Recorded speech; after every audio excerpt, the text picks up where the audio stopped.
එතකොට අපි යමු පළවෙනි විෂය ප්‍රශ්න දිහාවට. ලස්සන විෂය ප්‍රශ්නයක් තමයි තියෙන්නේ. IPL මෙන්න මේ ළඟදී තිබ්බ මුම්බයි ඉන්දියන්ස් සහ කොල්කතා නයිට් රයිඩර්ස් කණ්ඩායම් දෙක අතර තරගින් තමයි ඔබ මම හැදුවේ ඇත්තටම මේ ප්‍රශ්නේ. එතකොට මුලින්ම මේක කියලා තියෙනවනේ රෝහිත් ශර්මා තමයි ඔන්න බැට් කරන්නේ බෝල් දානවා ඇන්ඩ්‍රු රසල්. එතකොට ඇන්ඩ්‍රු රසල් ඔන්න දුවගෙන යනවා බෝල් එක අරගෙන 20 ms ශ්‍රේණියක ප්‍රවේගයක් ගන්නවා. එතකොට මේ ප්‍රවේගය මූ දානවා 20 ms ශ්‍රේණියක ප්‍රවේගයකින් දානවලු. ඒ වගේම මේ බෝල් ස්කන්ධය අපිට දීලා තියෙනවා ග්‍රෑම් 150කට. ග්‍රෑම් මේ ඇත්තම අගයන් තියෙන ආසන්නව 150ත් 160ත් අතර ගානක් තමයි එන්නේ සිරාවටමයි ක්‍රිකට් අපි සෙල්ලම් කරන බෝල් ස්කන්ධය. හරිද? එතකොට දැන් මේකෙදි ඔන්න අපි දැන් පළවෙනි පොයින්ට් එක අපි දැනගන්න ඕනි. දැන් ඔන්න වස්තුවක් දීලා ස්කන්ධය සහ ප්‍රවේගය. ස්කන්ධය සහ ප්‍රවේගය දුන්නා කියන්නේ එතනින්ම සැරසෙන්නේ මොකකටද? මේ ඉන්නේ මොකාටද කියලා ඔයා මේ දත්ත වලින්ම තේරුම් ගන්න ඕනි. ඕක තමයි ඔය ඉස්සේ අල්ලන්න තියෙන පොයින්ට් එක. හරිද? එතකොට මෙන්න මේ කියන ප්‍රවේගය දීලා තියෙනවා ස්කන්ධය දීලා තියෙනවා. මෙන්න මේ ස්කන්ධය සහ ප්‍රවේගය කියන භෞතික රාශි දෙකෙන්ම අපිට හදාගන්න පුළුවන් නේද? ගම්‍යතාවය අපි P කියලා තමයි මාක් කරන්නේ. ඒ වගේම EK කියන්නේ චාලක ශක්තිය. මෙන්න මේ චාලක ශක්තිය හදන්නත් මෙන්න මේ ගම්‍යතාවය හදන්නත් කියන දෙකටම අපිට ඕනේ වෙනවා මෙන්න මේ ස්කන්ධය සහ ප්‍රවේගය කියන රාශීන් දෙක. එහෙනම් ඉතින් ওই ගානේ පළවෙනියටම මම අහලා තියෙන ප්‍රශ්න තමයි ගම්‍යතාවය සහ චාලක ශක්තිය හොයන්න කොහොමද කියලා. එතකොට හැමෝම දන්නවා ඕලෙල් වලින් නම් ඉගෙන ගන්නවා ගම්‍යතාවයේ සූත්‍රය අපි දන්නවා P = mb. P = mb. ඊට පස්සේ චාලක ශක්තිය වෙන සූත්‍රය අපි දන්නවා EK = භාගයක් mb වර්ගය. අර විභව ශක්තිය මතක් කරලා විභව ශක්තිය සමානයි mgh ඕනම් පොඩි කාලේ නම් අපි දන්න කාරණානේ. එතකොට දැන් මෙතන මුලින්ම ඔයා දැනගන්න ඕනි කාරණාව තමයි මේ m ට මේ v ට අපි ආදේශ කරද්දී සම්මත එක දාලා ආදේශ කරන්න ඕනි. මෙන්න මේ වගේ උත්තරයක් ගත්තා. එතකොට m ට ඔයා ග්‍රෑම් 150 දාලා හරියන්නේ නැහැ. ග්‍රෑම් 150 දාලා හරියන්නේ නැහැ. ඔයාට දාන්න තියෙන්නේ මේක කිලෝග්‍රෑම් කරන්න. කිලෝග්‍රෑම් කරාම ඔයාට 0.15ක් එනවා. ඊට පස්සේ ප්‍රවේගයට දාන්න 20. මෙතනින් ඔයාට සෙට් වෙයි 3ක් වගේනේ සෙට් වෙන්නේ. ඔව් 3යි මෙතන දාන එක kg ms ඍණ 1. මෙතන ms ඍණ 1 මෙතන අපි kg වලින් ආදේශ කරා හින්දා 3යි kg ms ඍණ 1 කියලා ඔයාට ලස්සනට සෙට් වෙනවා. ඊට පස්සේ චාලක ශක්තිය හොද්දී ඔයා චාලක ශක්තියට දාන්න භාගයක් කලින් වගේම m ට දාන්න කිලෝග්‍රෑම් වලින්. මෙතන උදාහරණ 3න් ගුණ වෙනවා. ඒක තමයි මම මෙතනත් කෙලින්ම ග්‍රේෂම 1.5 කියලා දැම්මේ. ග්‍රෑම් කිලෝග්‍රෑම් මනසින්ම ගත්තා. ඒවනම් මනසින්ම අරන් දාන්න පුළුවන්. බීටව දාන්න 20 වර්ගයේ 400. මෙතනින් ඔයාලට සුළු කරාට පස්සේ ඔයාලට සෙට් වෙනවා ජූල් 30ක් වගේ. අපි දන්නවා චාලක ශක්තිය හෝ ශක්තියක් අපි ලියන්නේ සම්මත එකකේ ජූල් වලින්. එතකොට ජූල් 30ක් වගේ සෙට් වෙනවා. ඉතින් මම අර මුලින්ම කිව්වා වගේ මෙන්න මේ කියන ස්කන්ධය සහ ප්‍රවේගය දීලා තියෙනවා නම් අපි දැනගන්න ඕනේ මෙන්න මේ ගම්මිතාවය සහ චාලක ශක්තියෙන් තමයි ඔන්න ප්‍රශ්නේ අහන්නේ කියලා. ඕක තමයි ඔන්න පළවෙනියටම මම කියලා දුන්න පොයින්ට් එක. දන්න නැති කෙනෙක් ඉන්නවා නම් මේවා ඉතින් හැමෝම දන්නවා. දන්නේ නැති කවුරු ඉන්නවා නම් අර පොතේ ලියාගත්තා. හරිද? ඊට පස්සේ අපි යමු කොහොමද ඔන්න දෙවෙනියට ලස්සන ගම්මිතාවය සම්බන්ධ ලස්සන සීන් එකක් ඔන්න අහලා තියෙනවා. අපි යන්නේ ප්‍රශ්න කොහොමද හදන්නේ? මම ඊළඟට දෙවෙනි පාර්ට් එක මේ ප්‍රශ්න කරද්දී ඕගොල්ලෝ අර මේ සමීකරණම දානවා කියලා තැන ඉන්න එපා. මොකද කියනවා නම් සමීකරණ වලට වඩා දෙයක් මෙතන තියෙනවා කියලා ඔළුවට ගන්න ඕනේ. ඒක තමයි මේ ෆිසික්ස් වල තියෙන ලස්සන දේ. එතකොට මේ බලන්නකො ප්‍රායෝගිකව අපි එදිනදා ගොඩක් අය ක්‍රිකට් ගහනවනේ. කොල්ලෝ කෙල්ලෝ දෙගොල්ලම ඕන ක්‍රිකට් මැච් බලනවනේ අඩුම තරමේ. එකක් හරි බලලා ඉතින්. එතකොට ප්‍රායෝගික ජීවිතයේ කොච්චරක් දුරට ෆිසික්ස් යෙදිලා තියෙනවද කියලා වඩ මෙන්න මේ ප්‍රශ්න වලින් තේරුම් ගන්න පුළුවන්. ඇත්තටම ගොඩාක් දේවල් හැම දෙයකදීම වගේ අපිට ෆිසික්ස් ඕනේ. හරිද? එතකොට මේ ගානෙත් එහෙමයි ඔය සමීකරණ මේකට මේ සමීකරණෙම සමීකරණ කරපාඩම් ගන්න යන්න එපා. ඔයා අර තියරි එක හොඳට ඔළුවට දාගත්තා නම් ඔයාලට ලස්සනට ප්‍රශ්නෙට බහින්න පුළුවන්. හරිද? ඕනිම ප්‍රශ්නයක් කරන්න පුළුවන් තියරි එක ලස්සනට ඔළුවට දාගත්තා නම්. එතකොට දැන් මේ ඔන්න රසල් බෝලේ දානවා. මේ පැත්තේ ශර්මා ඉන්නවා කියලා හිතන්න. දැන් ඉතින් ওই බෝලේ බවුන්ස් වෙලා ෆුල් ටොස් එකක් නෙමෙයි මේ කෙලිම බවුන්ස් වෙලා තමයි යන්නේ. ඉතින් බවුන්ස් වෙන සීන් එක ගැන තමයි මේ කියන්නේ. හරිද? මේ ගාන කතා කරද්දී එක ලස්සන වැදගත් වචනයක් තියෙනවා මේ ගාන. මොකද්ද ලස්සන වැදගත් වචනේ තමයි මොකද්ද? මෙන්න මේ ප්‍රත්‍යස්ත කියන එක. මොකද්ද මේ ප්‍රත්‍යස්ත කියන්නේ? ප්‍රත්‍යස්ත කියලා කියන්නේ ඇත්තටම මෙන්න මේ 20න් මේක වදිනවා කියන්නේ. 20න් වැදිලා ආපහු ඔය 20න් යනවා කියන සීන් එක තමයි ඔය ප්‍රත්‍යස්තයි කියලා කියන්නේ. එතකොට ඔන්න හයියෙන් ගොඩවල වහින සීන් එකක් තමයි තියෙන්නේ. අවුලක් නැහැ. බාධා එනවා තමයි. මේ බාධා ගණන් ගන්න නැතුව අපි රෙඩි ලස්සනට කරගෙන යනවා. හරි. එතකොට දැන් මේකේ මම කිව්වා වැදගත් පොයින්ට් එකක් තියෙනවා ප්‍රත්‍යස්ත කියලා. එතනම් ප්‍රත්‍යස්තයි කියලා කියන්නේ මේ 20න් ආපු චාලක ශක්තිය කියන්නේ 20න් ආපු ප්‍රවේගය අපහු හානි වෙන්නේ නැතුව මේ තලය ඇබ්සෝබ් කරගත්තේ නැහැ. මේ තලය මේ ආපු ශක්තිය ඇබ්සෝබ් කරගත්තේ නැහැ. ඒ ශක්තියම තමයි මෙයා යන්න පාවිච්චි කරේ. හරිද? එතකොට මේ රූපේ ගැන කවුරු හරි අපැදිලි බවක් තියෙනවා නම් මේ තමයි ගැටුමට මොහොතකට පෙර. ගැටුමට මොහොතකට මේ ගැටුමට මොහොතකට පෙර අවස්ථාව තමයි මේ තියෙන්නේ. ඊට පස්සේ මේ ගැටුමට මොහොතකට පසු මොහොතකට පසු අවස්ථාව තමයි මේ තියෙන්නේ. පෙර හා පසු අවස්ථාව මේ එකම බෝලේ හොඳයි. නැත්තම් එකෙක් හිතා මේ එක බෝලයක් මෙහෙන් ඇවිල්ලා අනිත් බෝලේ මෙහෙන් යනවා කියලා. එහෙම නෑ. මේ මම එකම බෝලේ අවස්ථා දෙකකින් එන්න වාට තේරුම් කරවන්න ලේසි වෙන්න. එහෙම නැත්තම් මේක මෙතනින් එහෙම තමයි අතර මදින්න තිබ්බ. හැබැයි වෙන කරලා යන්න තේරුම් ගන්න. එතකොට ප්‍රත්‍යස්ත ගැටුමක් තමයි මේක වෙන්නේ. එතකොට සිලබස් එකේ අපිට ගැටුම් මාර්ග තුනක් ඉගෙන ගන්න තියෙනවා. ප්‍රත්‍යස්ත ගැටුම්, ඊට පස්සේ අප්‍රත්‍යස්ත ගැටුම්, ඊට පස්සේ පූර්ණ අප්‍රත්‍යස්ත ගැටුම් කියලා. පූර්ණ අප්‍රත්‍යස්ත ගැටුම් කියලා මොන ගැටුම් මාර්ග තුනක් ඉගෙන ගන්න තියෙනවා ඔයගොල්ලන්ට. එතනින් මෙතන ප්‍රත්‍යස්ත ගැටුම් මාර්ගය ගැන තමයි මේ කතා කරන්නේ. එතකොට මේකක් ගන්න නැති කෙනෙක් ඉන්නවා නම් ඔන්න පොයින්ට් බුක් එකේ ලියලා තියාගන්න. ප්‍රත්‍යස්තයි කියන්නේ මෙන්න මේ කියන චාලක ශක්තිය නැත්නම් ශක්තිය වෙන ශක්ති හානියක් සිද්ධ වෙන්නේ නැති ගැටුමකට. ඒකක් දන්නේ නැති කෙනෙක් ඉන්නවා නම් ලියාගන්න. එතකොට දැන් මෙතන වෙන සීන් එක බලන්න අපෙන් අහන්නේ මෙන්න මේ කියන ගැටුීමේදී සිද්ධ වෙච්ච ගම්ම්‍යතාව වෙනස මොකක්ද කියලා අහන්නේ. එතකොට ගම්ම්‍යතාව වෙනස ගැන කතා කරද්දී අපි දන්නවා ගම්ම්‍යතාව වෙනස කියන්නේ පසු ගම්ම්‍යතාවයෙන් පෙර ගම්ම්‍යතාවයෙන් අඩු කරනවා කියන්නේ.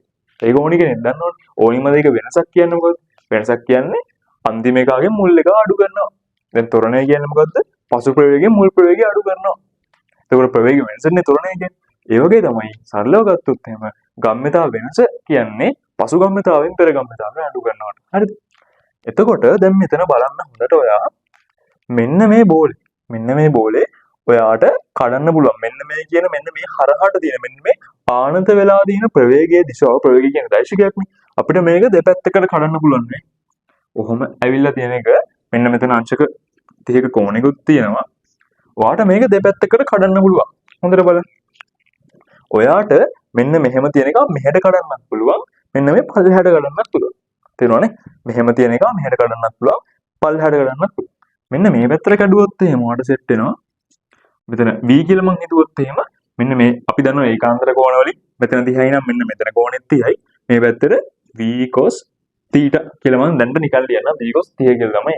හරිද? මේක පල්ලෙහාට කැඩුවට පස්සේ උන්න අපිට සෙට් වෙනවා මොකක් කියලා. මේ පැත්තට දැන් බලන්න මෙන්න මෙතන මෙහෙම ත්‍රිකෝණයක් ඇඳොත් එහෙම මෙන්න මෙතන අපි සෙට් වෙන 90ක් මෙතන 90ක් සෙට් වෙනවා නම් මෙතන 60ක් නේ. මෙතන v cos 60ක් කියන්නේ v sin 60ම කියන එකම තමයි. ඕනනම් අපිට කෙලින්ම ගන්න පුළුවන් මේ පැත්තට v cos 60 නම් මේ පැත්තට v sin θ. මේ පැත්තට v cos θ නම් මේ පැත්තට v sin θ ඔයගොල්ලෝ දන්නවනේ. දෛශික විභේදනය ඔයගොල්ලෝ දන්නවනේ. මේ කෝණේ තියෙන පැත්තට cos කෝණේ නැති පැත්තට sin. ඔක දන්නවා හැමෝම. එතකොට ඒක දන්නේ නැති කෙනෙක් ඉන්නවා නම් ඒකත් ලියා ගන්න දෛශික විභේදනයේදී. කොහොම දෛශිකයක් මේ පැත්තට කොහොම තිබ්බොත් එහෙම මෙන්න මේ පැත්තට θ නම් කෝණය මේ පැත්තට x කියලා දෛශිකයක් තිබ්බොත් මේක x cos θ මේ පැත්තට x sin θ. ඔකත් දන්නේ නැති කෙනෙක් ඉන්නවා නම් ලියා ගන්න. හරිද? දැන් මම මෙතන කියන්න හදන කාරණාව තමයි දැන් බලන්න මේ ඔන්න පළවෙනි එකට අදාළව තමයි මම මේක අඳගත්තේ. හරිද? මේ පළවෙනියට අදාළව තමයි මම මේ රූප සටහන අඳගත්තේ මෙන්න මේ. දැන් ඔයා බලන්න මෙන්න මේ දෙවෙනියට අදාළව. එතකොට මේක හදන්න බැරි වෙච්ච කෙනෙක් ඉන්නවා නම් හරිද? ගාන්න ලස්සනට විවරණයක් එක්ක ලස්සනට ලියා ගන්න. හරිද? එතකොට තමයි ඔයගේ ලකුණු වැඩි කරගන්න පුළුවන්. ආයිත් මේ වගේ ගානක් ඇහුවොත් MCQ එකට හරි මේ වගේ පොයින්ට් එකක් තිබ්බොත් එහෙම වඩ ලස්සනට මේක කරගන්න පුළුවන් වෙන්නේ එතකොට. දැන් බලන්න මෙන්න මෙයා මම මේක B කියලා හිතුවොත් එහෙම මෙන්න මෙතනත් වෙලා තියෙන්නේ මොකද්ද? මෙන්න මෙතන කෝණය θ කියලා මම ගන්නම්. ඒක අංශක 30යි කියලා ගන්න දීලා තියෙනවා. හරිද? මේකත් අපිට කඩන්න පුළුවන් නේ. මෙන්න මෙහෙම තියෙන එක අපිට කඩන්න පුළුවන්. මෙන්න මෙහෙටයි මෙන්න මෙහෙටයි. ඒ කියන්නේ කෙනෙකුට ලම්බක දිශා දෙකකට තමයි ඔක කඩන්නේ. දැන් බලන්න මේක ලම්බකයි මේක ලම්බකයි. හරිද? මෙන්න මෙයා කඩනවා. මෙන්න මේකයි කියන්නේ මෙයාගේ අංශක 90ක් කියන එක තමයි ඔය ලම්බකයි කියලා කියන්නේ. මෙයාව මෙහෙට කඩනවා මෙහෙට කඩනවා.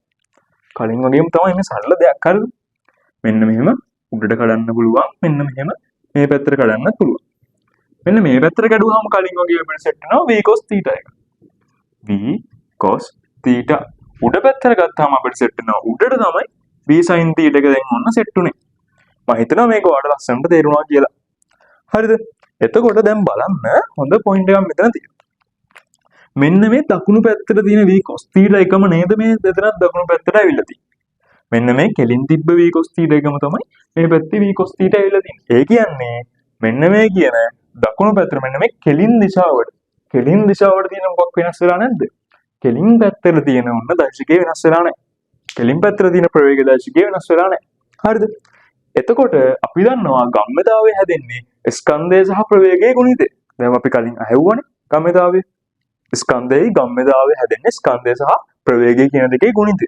එතකොට ස්කන්ධය කියන්නේ දර්ශක රාශියක් නෙමෙයිනේ.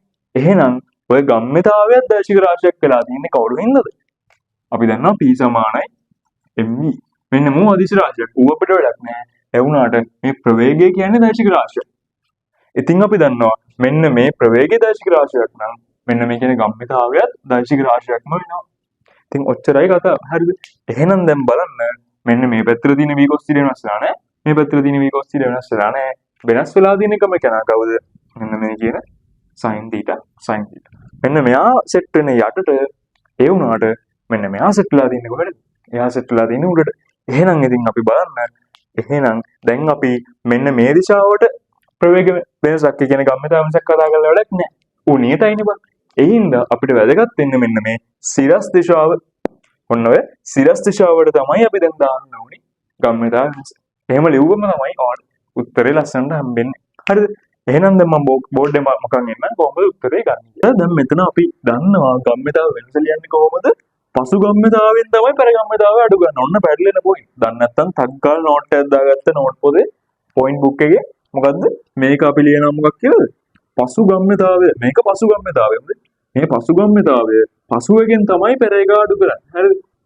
මේක පෙර ගම්මිතාවය. එතකොට මේක පසු මේක පෙර. මෙන්න මේ පෙර පසු පෙර පටල ගන්න එපා. හරිද? පස්සෙන් තමයි මුල එක අඩු කරන්නේ. මෙයාගෙන් තමයි මෙයා අඩු කරන්නේ. කියන උඩට තියෙන එකගෙන් තමයි මේ යටට තියෙන එක අඩු කරන්නේ. මේ පැත්තට තියෙන එක කොහොමද වැඩක් වෙන්නේ? උඩ දෛශිකය කියලා කියන්නේ ඇයි අපි? දෛශිකය කියලා කියන්නේ ඔය විශාලත්වයේ දිශාවයි දෙකම සලකන හින්දා. එතකොට උදන්ට මම දැම්ම මේක ලොකුවට ලියන්න යන්නේ මෙතන. පසු ගම්මිතාවයෙන් පෙර ගම්මිතාවය අඩු ගන්න තමයි යන්නේ. දැන් අපි කලින් තීරණය කරා මේක මෙහෙට කියන්නේ මෙන්න මේ කෙලින් පැත්තට තියෙන ගම්මිතාවය අපි සලකන්නේ. අපි සලකන්නේ මෙන්න මේ කියන උඩට අපි අර විභේදනය කරගත්තු දෙක විතරයි.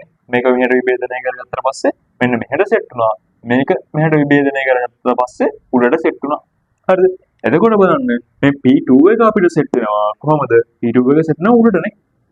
P2 එක සෙට් වෙනවා උඩට. එතකොට ඊතලයක් ගහන්නේ ඇයි අපි? ඊතලයක් ගහන්නේ දෛශිකයක් හින්දා ගම්මිතාවය අපිට දිශාවක් වැදගත් වෙනවා. හරිද? එතකොට මෙන්න මේකේ උඩට කීයද ගම්මිතාවය? ගම්මිතාවය කියන්නේ ස්කන්ධය වාරයක් ප්‍රවේගය. ස්කන්ධය කොහොමත් මේකේ දීලා තිබ්බා 150 කියන්නේ 0.1යි. මේක වැඩි කරනවා ප්‍රවේගය අපිට සෙට් වෙනවා උඩට 20. 20 මෙහෙම දැම්මම නම් හරිද? නෑනේ. ඇයි? මෙන්න මේ කියන 20 කියන්නේ මෙන්න මේ ප්‍රවේගය අපිට මෙන්න මේක මේ පැත්තට විභේදනය කරලා පස්සේ සෙට් උනේ 20යි sin θ කියන්නේ. 20යි sin θ කියලා. එතකොට 20යි sin θ දාන්න ඕනි. මම 20යි sin θ කෙලින්ම sin θ කියන්නේ භාගයයිනේ. 20ෙන් වැඩි කිරීම භාගය කියන්නේ. ඔව්. අවුලන්නේ මම sin θ කියලා දාන්නම්. sin θ කියන්නේ අතරම භාගයයි. sin θ භාගයක් හින්දා අපිට මෙන්න මෙතන sin θ වෙනුවට කෙලින්ම දාගන්න පුළුවන් කීයක් කියලාද? භාගයක් කියලා දාගන්න පුළුවන්. හරිද? ඔන්න එකක් ලියාගත්තා. දැන් මේක ලියාගත්තා නම් වැඩේ හතර ඉවරයි ගන්න. අඩු කරන්න P1. P1 කියන්නේ පෙරගම්මිතාවය. පෙරගම්මිතාවය අපිට සෙට් වෙනවා මෙහෙම බෙදෙන ගන්න පස්සේ පල්ලෙහාට. ඒ හින්දා අපි මේක දාගන්නවා පල්ලෙහාට. පල්ලෙහාට මම මේ ඊතර කගහ කියලා දෙන්නේ කාට හරි පැටලුණොත් කියලා. හරිද? පල්ලෙහාට වල සෙට් වෙනවා කීයද? ඒත් ඉතින් මේ ගානම තමයි. 0.1.5 ස්කන්ධය. මෙන්න මේක මේ පැත්තට විභේදනය කරලා 20යි sin θ එහෙම තමයි සෙට් වෙන්නේ. 0.1.5 වැඩි කිරීම 20 වැඩි කිරීම භාගය කියලාම ඕන ලියමු. හරියයි අපි ගාන හදලා ඉවරයි. ඔන්න මේක මේ තියෙන මේ පැත්තේ තියෙන ඔක්කොම ටික හරි. මේ පැත්තේ තියෙන එකම ටික අනේ මේකෙන් මේක අඩු කරා. මේක සමානයි බිඳුව. හරි ගාන ඉවරයි. පස්සෙන් දෙවෙනි ගාන. එහෙම. නෑනේ. මොකද්ද වැරද්ද? මේ බලන්න හොඳට මම මේ ඊතල දදා ලිව්වේ මොකද්ද? මම මෙන්න මෙහෙම ඊතල දදා ලිව්වේ බං. ඔය දිශාව වැදගත් වෙනවා. මෙච්චර මේ තරු දදාමන් කිව්වේ ඇයි? මේක දෛශිකයක් කියන එක.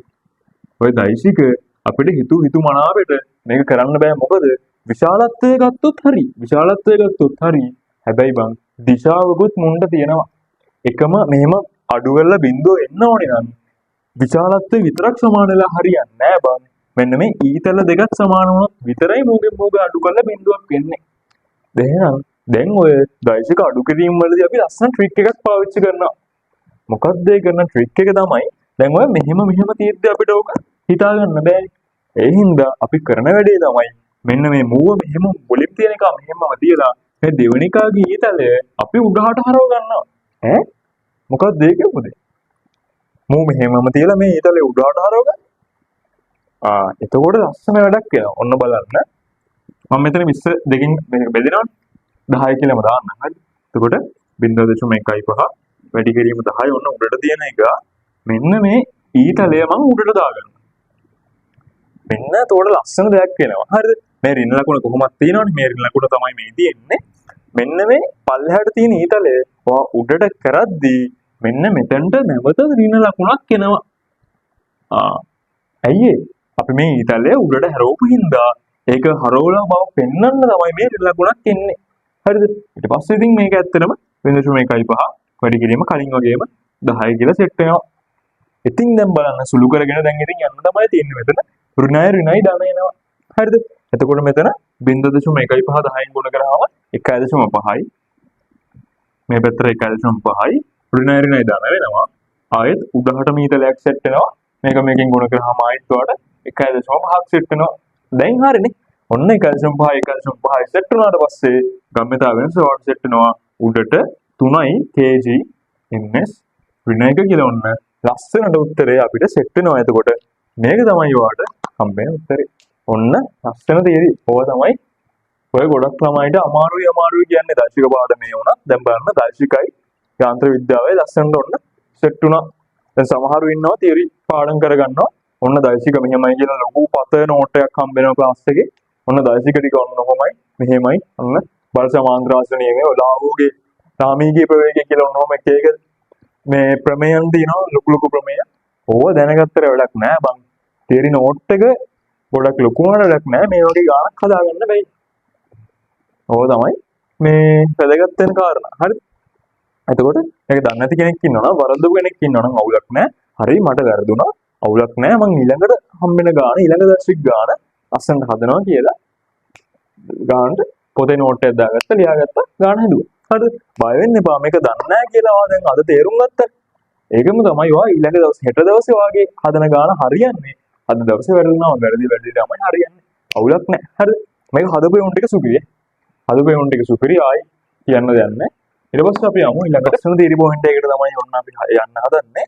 තුන්වෙනි පාර්ට් එකේ මෙන්න එහෙම FT කාල ප්‍රස්තාරයක් දීලා තියෙනවා.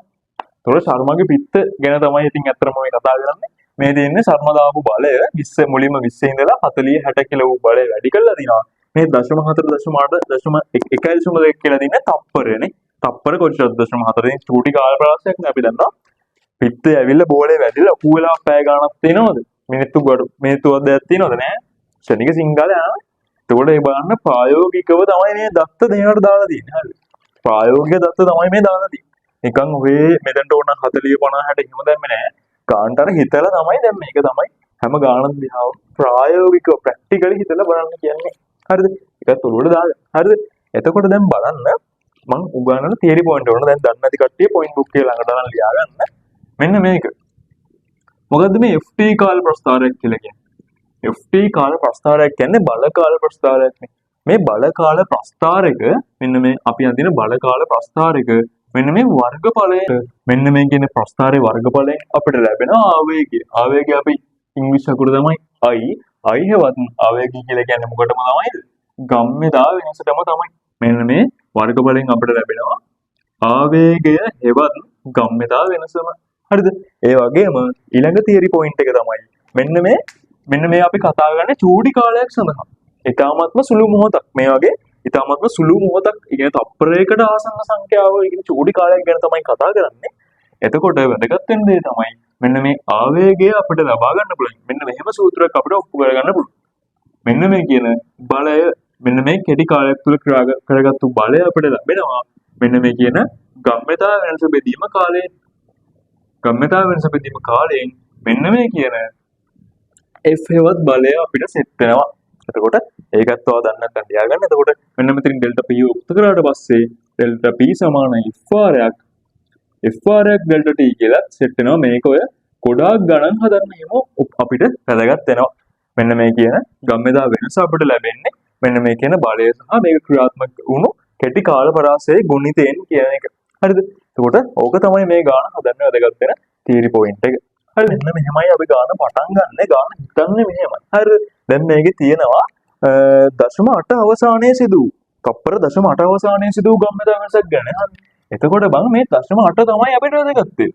මේ 1.2 අපිට වැදගත් වෙන්නේ නැහැ බං. අන්න ඒක තමයි ගොඩක් අය උතන අවබෝධ කරගත්තේ නැති කාරණා. දැන් මේ කියලා දෙනවා 0.8 අවසානයේ සිදු ගම්‍යතා වෙනස කියලා. එහෙනම් අපිට වැදගත් වෙන්නේ මෙන්න මේ වර්ගඵලය තමයි වැදගත් වෙන්නේ. මෙන්න මේ ත්‍රිකෝණේ වර්ගඵලය අපිට වැදගත් වෙන්නේ නැහැ. 1.2 අවසානයේ කියලා තිබ්බනම් තමයි මෙන්න මොකක්ද වැදගත් වෙන්නේ. ඔන්න ඕක තමයි ඔතන වැදගත් වෙන පොයින්ට් එක. හරිද? එතකොට දැන් මෙන්න මේ කියන කොටසේ වර්ගඵලය අපි ගත්තොත් එහෙනම් අපිට සෙට් වෙනවා මෙන්න මේ කියන 0.8 අවසානයේ සිද්ධ වෙච්ච ගම්‍යතා වෙනස. හරිද? කොරෝනා. හරිද? එතකොට දැන් මෙතන අපි ගත්තොත් එහෙම මෙන්න මේ ත්‍රිකෝණාශ්‍රය වර්ගඵලය අපිට හොයාගන්න පුළුවන් දිගවැඩි ගේම් පල්ලනේ. මෙතන 0.4යි මෙතන 60යි මෙතන 24ක් සෙට් වෙනවා. මෙතන 24ක් සෙට් වෙනවා. මෙතන වල සෙට් වෙනවා ත්‍රිභීෂ්‍යමය වර්ගඵලය අපි කොහොමද හොයන්නේ? ත්‍රිභීෂ්‍යමය වර්ගඵලය හොයන්නේ භාගයේ වාරයක් සමාන්තර පාද දෙකේ එකතුව වාරයක් ලම්බක උසනේ. එතකොට අපි ගත්තොත් එහෙනම් මෙතන භාගයේ වාරයක් මෙන්න මේක 20යි මෙන්න මේක 60යි 20යි 60යි කීයද 80යි. ඒක ගුණ කරනවා මෙන්න මෙතන අපිට සෙට් වෙනවා 0.4ක්. 0.4. එතකොට අපිට සෙට් වෙනවා මෙතන මෙතන 40න් කපුණාම මෙතන 16ක් වගේ වල සෙට් වෙනවානේ. මෙතන 0.2යි මෙතන 0.2යි මෙන්න මෙතනින් වල සෙට් වෙනවා 16ක් වගේ වල සෙට් වෙනවා. එතකොට මෙන්න මෙතන 16යි 16යි 24යි වල සෙට් වෙනවා 40ක් වගේ සෙට් වෙනවානේ. මෙතන වලට 40ක් වගේ සෙට් වෙනවා ආරම්භක. ඒ කියන්නේ ආරම්භක නෙමෙයි මෙන්න මේ කියන 0.8 අවසානයේදී සිද්ධ වෙච්ච ගම්‍යතාව වෙනස ආට 40ක් වගේ සෙට් වෙනවා 0.8 අවසානයේ කොච්චර ගම්‍යතාවයක් මෙයාට ඇවිල්ලාද කියලා. හරිද? එතකොට ඔයා මෙතන 40යි kg ms ඍණ 2 කියලා ලිව්වොත් එහෙම 40යි kg ms ඍණ 1 කියලා ලිව්වොත් එහෙම මේ උත්තරේ හරිද? ඔන්න අහන්නේ මේ උත්තරේ හරිද? ඔව් කිසිම කේස් එකක් නැහැ. 0.8 අවසානයේ ඔන්න ප්‍රස්තාරයේ වර්ගඵලයෙන් උනායි තීරියත් මට කියලා දුන්නා. එතකොට ඔන්න 40ක් අවුලක් නැහැ. හැබැයි මොකද්ද මේ ගානේ හැමෝටම අමතක කරන පොයින්ට් එක මේ t සමානයි බිඳුවේදී වස්තුව 20කින් ඇවිල්ලා වැදුනේ බං. ඒ කියන්නේ දැන් පිත්ත ඔහම තියනවා නම් ඔය පිත්තට බෝලේ නිකන් ඇවිල්ලා වදින්නේ නෑනේ. බෝලේ 20කින් ඇවිල්ලා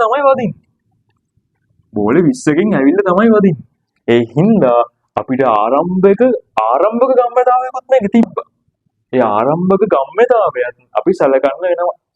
මේක බිඳුවයි මෙන්න මේ ප්‍රවේගයේ බිඳුවයි කියලා තිබ්බනම් කේස් එක ගන්න මේක තමයි උත්තරය. හැබැයි මෙන්න මේ බෝලේ 20කින් ආපු හින්දා ඇවිල්ලානේ මේක වැදුනේ. ඒ හින්දා මෙතන ආරම්භක ගම්‍යතාවයකුත් අපි හොයන්න වෙනවා.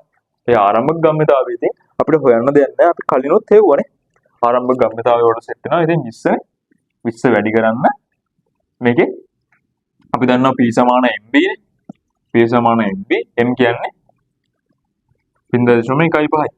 ග්‍රෑම් 150 කිලෝග්‍රෑම් කරා ප්‍රවේගය 20යි. මෙතනින් ඔයාලට සෙට් වෙනවා 3ක් නේ. ඊට පස්සේ ඔයා දැන් මොකද්ද කරන්න ඕනි? මෙන්න මේ කියන 3 kg ms ඍණ එකනේ. ඉතින් ගම්‍යතාව වෙනස කියන්නේ මොකද්ද? කලින් වගේම මොකද්ද? පසු ගම්‍යතාවයෙන් පෙර ගම්‍යතාවය අඩු කරන්න. හරිද? එතකොට මේකෙදි අපි උපකල්පනය කරනවා ඇත්තටම මේ බෝලේ ආයිත් මේ පැත්තටම ගියා කියලා.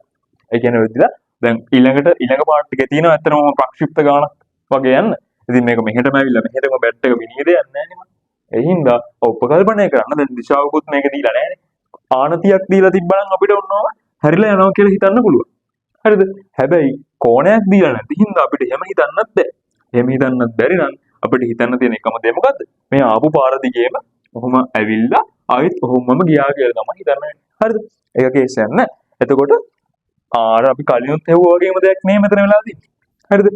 අර කලිනුත් අපිට උනේ අර බෝලේ පිච් එකේ වදිද්දී උන සීන් එකම තමයි මෙතනත් වෙලා තියෙන්නේ. මොකද්ද? අර මෙන්න මෙහෙම අර මුලින් මෙහෙම යද්දි මෙහෙම. ඉතින් ඒ වගේ සීන් එකක් නේ. මුලින් මෙහෙම යද්දි මෙහෙම. ඉතින් මේ දෙක දිශාවන් දෙක ප්‍රතිවිරුද්ධයි නේ. මේ දෙක එකතු වෙනවා අඩු වෙන්නේ. එතකොට 46 3 එකතු වුණාම ඔන්න උත්තරේ වලට අන්තිමට ලියන්න පුළුවන් 43 kg ms. ප්‍රින් එක ඕක තමයි ඔන්න ෆයිනල් ආන්සර් එක. ඕක ගත්තා නම් මචං. ඕක ගත්තා නම් ආයි සුපිරි.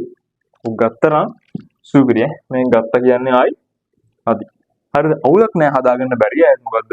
කොයින් බුක් එකේ හරි තමගේ උත්තර පත්‍රය හරි රතු පෑනෙන් ලියාගත්තා. මොකද්ද වර්ධින්නේ හේතුව? මේ තියරි පොයින්ට් එක ලස්සනට ලියාගත්තා. ඒ වගේම මෙන්න මේ කියන ප්‍රස්තාරය හදන විදිහ ලියාගත්තා. මේ දෙක එකතු කරලා උත්තරේ දාගත්තා. කොහොම තමයි මෙන්න මේකත් ඕනනම් දන්න කෙනෙක් ඉන්නවනම් පැත්තකින් ඇඳලා තියාගන්න. හරිද? ලස්සන ගානක් ඇත්තටම හදුවනම් ආයේ සුපිරි කියන වචන නෑ. හරිද? ඊට පස්සේ අපි යමු ඊළඟට B part එකනේ. B part එකේ ඔන්න ප්‍රක්ෂිප්තයක් සම්බන්ධ කරලා ලස්සන ගානක් තියෙනවා. බලමු ඒකත් කොහොමද හදන්නේ කියලා.